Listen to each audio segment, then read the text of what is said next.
First, we'll need to remove the side of the case. So just remove your thumb screws.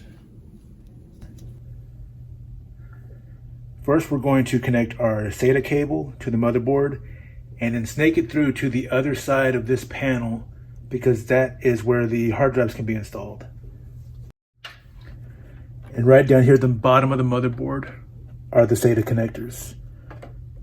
You'll notice the little L shape on it. And we're going to match that up with our L-shaped SATA cable. And you just line them up.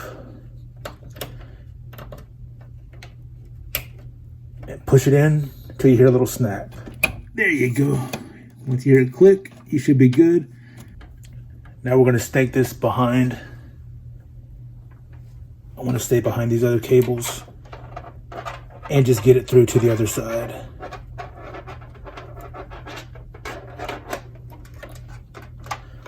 And we should be able to access it from the other side now. Now you will need to remove these thumb screws in order to remove the side of the case. Down here at the bottom of the case, you'll be able to find some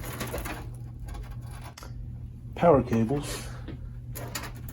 And there we go. So yes, we should have plenty of slack now for this. This is a pre-built machine, and I'm trying to make sure there's enough room for the hard drive to have clearance under here.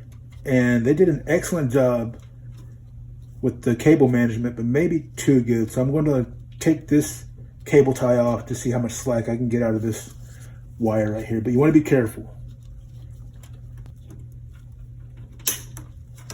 There we go. Got a little bit more clearance there. So that should be good. And again, thumb screw, but sometimes it's a little too snug. So you can take a Phillips or a flathead and just get it started.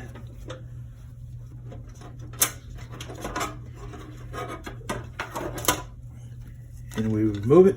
I'm going to be installing a Western Digital Black, a WD Black 8 terabyte drive today.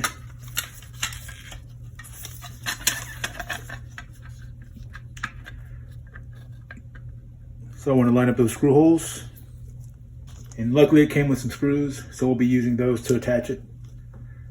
I'm using a PH1 Phillips head with a magnetic tip.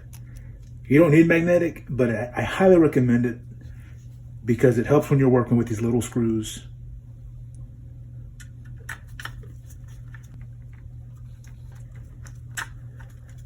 All right, then go around and just make sure they're all snug.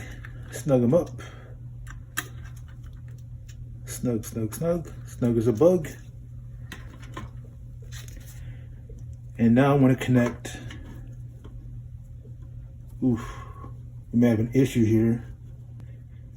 I ran into an issue where the SATA cable couldn't reach, so I had to snake it back in through the other side a little bit lower so I can get more range. We're going to take that cable,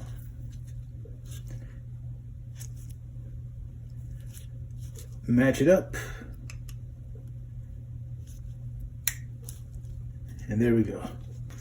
Then we're going to take our power cable, make sure that it's matched up. There we go. So now that there's enough slack under here, I can bring this,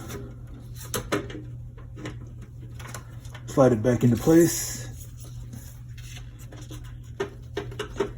and screw it back in.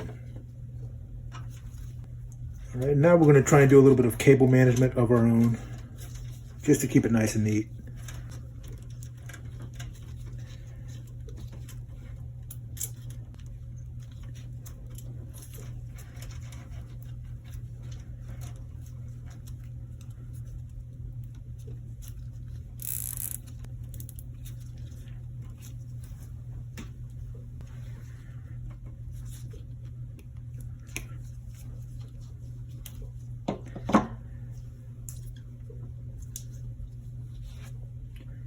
And we have an installed hard drive.